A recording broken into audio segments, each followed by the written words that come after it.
શિવમ શૈક્ષણિક સંકુલનો વાર્ષિક ઉત્સવ ના આજના પ્રસંગે અહીં ઉપસ્થિત સંસ્થાના પ્રમુખ દિલીપભાઈ અને અમિતભાઈ, ઉપસ્થિત બધા આગેવાનો, વાલીશ્રીઓ, ભાઈઓ બહેનો, આ સંસ્થામાં ખૂબ પરિશ્રમ કરી રહ્યા છે એવા બધા જ શિક્ષકગણ અને આ સંસ્થામાં જે અભ્યાસ કરી રહ્યા છે બધા જ વિદ્યાર્થીનીઓ, દીકરીઓ, પ્રેસ મીડિયાના મિત્રો, આજે યોગાનો યોગ બે પ્રસંગ છે.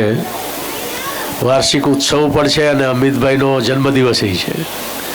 એટલે અમિતભાઈને જન્મદિવસની ખૂબ ખૂબ શુભેચ્છાઓ પાઠવું છું.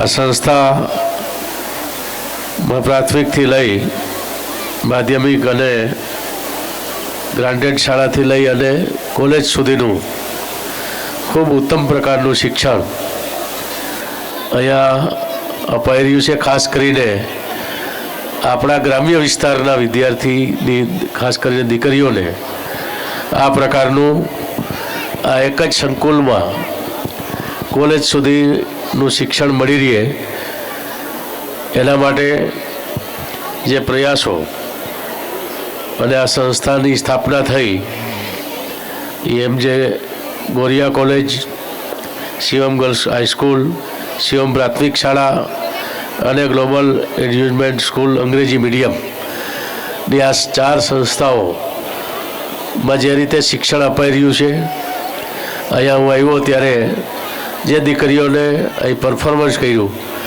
ભગવાન દ્વારકાધીશના રાસ સાથે ખૂબ સરસ રીતે અહીંયા પરફોર્મન્સ થયું.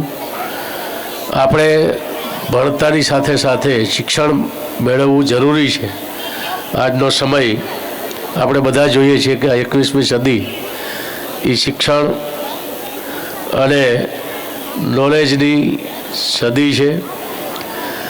એની સાથે આપણે આપણા સંસ્કાર, આપણી સંસ્કૃતિને ભૂલવી ન જોઈએ. અહીં મને આનંદ થયો કે ઘણા બધા વાર્ષિક ઉત્સવમાં હું જતો હોઉં તો ત્યાં કાર્યક્રમો જે થતા હોય એ ક્યારેક પશ્ચિમી સંસ્કૃતિને અનુરૂપ બાળકો પાસે જ્યારે કાર્યક્રમ રજૂ કરવામાં આવે એ આપણી સંસ્કૃતિ નથી. આપણા આદરણીય પ્રધાનમંત્રી શ્રી મોદી સાહેબ વડાપ્રધાન પદ જેવડા સ્થાને બેઠા છે અને વૈશ્વિક નેતા છે, એ પણ કહે છે કે આપણે વિકાસ ગમે એટલો કરીએ પણ વિકાસની સાથે આપણી વિરાસત, આપણી સંસ્કૃતિ, આપણો સનાતન ધર્મ એને ન ભૂલવો જોઈએ. અહીંયા મને આનંદ થયો કે આપણી જે સંસ્કૃતિ છે એને ઉજાગર કરવા માટે એના અલગ અલગ સંસ્થાના આચાર્ય હોય કે એના શિક્ષકો હોય કે ટ્રસ્ટીગણ હોય, એની આ રીતના આપણા સંસ્કૃતિ માટે ને ટકાવી રાખી છે, જેની આપણે વર્ષોથી આપણા ભારત વર્ષે એ સંસ્કૃતિ નવી પેઢી ભૂલી ન જાય એના માટે એ પ્રકારના જે કાર્યક્રમો એ રજૂ કરે છે, પરફોર્મન્સ થાય છે, એ ખરેખર અભિનંદનને પાત્ર છે. અને એટલે જ કહેવાનું મન થાય કે આ સંસ્થા માત્ર શિક્ષણ નહીં પણ શિક્ષણની સાથે સાથે આપણી સંસ્કૃતિ, આપણી વેશભૂષા, આપણી પહેરવેશ, આપણી આ સંસ્કાર જે છે એ પણ અહીં અપાઈ રહ્યા છે. એના માટે હું આપણા સંસ્થાના જે પ્રમુખ છે એને અને સમગ્ર શિક્ષક ગણ છે એને અભિનંદન પાઠવું છું. અહીંયા દીકરીઓ હજી અમુક કાર્યક્રમ બાકી છે, એમાં વધારે ખલેલ ના પહોંચે એટલે હું બોલવાની ના પાડતો હતો, પણ આપણી કેન્દ્ર અને રાજ્ય સરકાર બે આપણા અનેક નવા જે આયામો લેવા એના કારણે આપણે જોઈએ છીએ કે ખેલ મહાકુંભ આપણે ગામડાની નાની શાળાઓ એમાંથી લઈ અને રાજ્યની મોટી સંસ્થાઓ ન્યાય સુધીની દરેક જગ્યાએ ખેલ મહાકુંભનું જે આયોજન થાય છે એના કારણે રમતગમત ક્ષેત્રમાં જેને રસ છે એનામાં એ સ્કિલ હતું, પણ એને યોગ્ય પ્લેટફોર્મ મળતું નહોતું. આજે આપણે જોઈ રહ્યા છીએ કે આ ખેલ મહાકુંભને કારણે અનેક રમત ક્ષેત્રે આપણા દીકરીઓ અને દીકરા આંતરરાષ્ટ્રીય કક્ષાએ આંતરરાષ્ટ્રીય કક્ષાએ એ રમવા માટે જાય છે અને ખૂબ અવ્વલ નંબર ઉપરનું સ્થાન પ્રાપ્ત કરે છે. એવી જ રીતે આપણે જોઈએ છીએ કલા મહાકુંભનું આયોજન થાય છે. હું ઘણીવાર કલા મહાકુંભમાં 3 વર્ષ સાંસ્કૃતિક મંત્રી તરીકે જતો હતો. ત્યાં મેં જોયું કે એમાં જે ભાગ લેનારાઓ કલાકારો છે એમાં 80% વિદ્યાર્થીઓ, એ કોલેજના કે હાઈસ્કૂલ માધ્યમિકના વિદ્યાર્થીઓ છે, એ અલગ અલગ પ્રકારના કલાકારો પોતાનામાં રહેલી શક્તિ ને કલા મહાકુંભના માધ્યમથી તાલુકે, જિલ્લે, ઝોન કક્ષાએ અને રાજ્ય કક્ષાએ રાષ્ટ્રીય કક્ષા સુધી ભાગ લે છે. આજે હું હમણાં મહાદેવવાડામાં એક અખંડ રામધૂન, જે ઓમકારનો એક ધૂન મંડળ, અત્યારે ધૂન ચાલી રહી છે 72 કલાકની, સોમનાથ મહાદેવનું મંદિર ને 1000 વર્ષ પૂરા થાય છે એનો એક ભવ્ય કાર્યક્રમ 11 તારીખે છે. એના આગોતરા 2-3 દિવસ પહેલાંથી બધી જ શહેરોમાં, ગામોમાં, શિવ મંદિરમાં ઓમ નમઃ શિવાયની ધૂનો થાય છે. એમાં અત્યારે એક છોકરો ત્યાં તબલા, એકદમ નાનો છોકરો તબલા વગાડતો હતો. મેં કીધું સરસ વગાડે છે.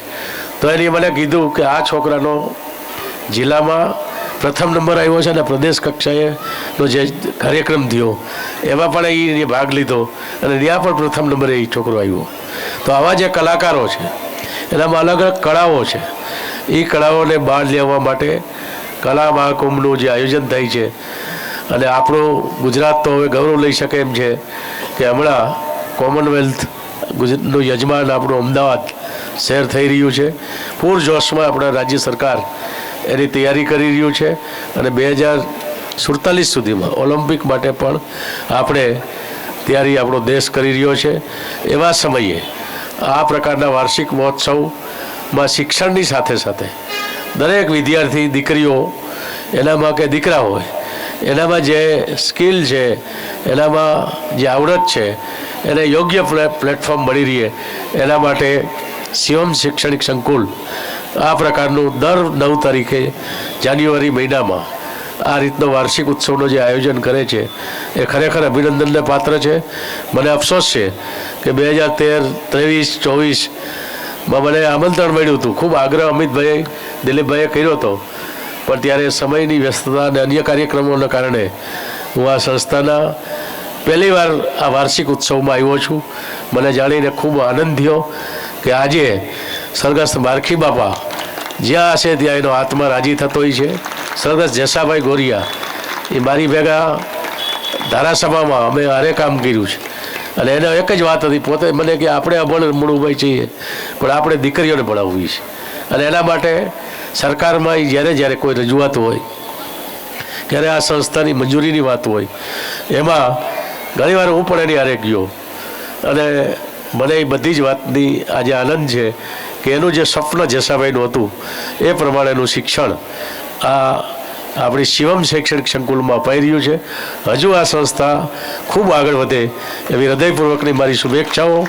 અને સાથે સાથે આ સંસ્થામાં અભ્યાસ કરતી તમામ દીકરીઓને મને 3 વાર અમિતભાઈએ ઉપર કીધું કે જાજુ ના બોલો તો કંઈ નહીં, પણ દીકરીઓને આશીર્વાદ આપી દો. એટલે મેં કીધું આપણે ભગવાન કે કોઈ મોટા સંત તો છે નહીં કે આશીર્વાદ આપી શકીએ એવી મારી લાયકાત નથી, પણ હું શુભેચ્છા હૃદયથી આપીશ કે આ સંસ્થામાં જે આ દીકરીઓ ભણે છે એ ભણી ગણી અને આપણા દેવભૂમિ દ્વારકા જિલ્લાનું, આપણા ખંભાળિયા તાલુકાનું અને ગુજરાતનું ગૌરવ અને એના માતા પિતા સમાજનું ગૌરવ વધારે એ પ્રકારે આગળ વધે એવી ભગવાન દ્વારકાધીશની અસીમ કૃપા કાયમ દીકરીઓ તમારી ઉપર રહે એવી પ્રાર્થના સાથે મારી વાત પૂરી કરું છું. અસ્તુ. જય જય ગરવી ગુજરાત. જય દ્વારકાધીશ.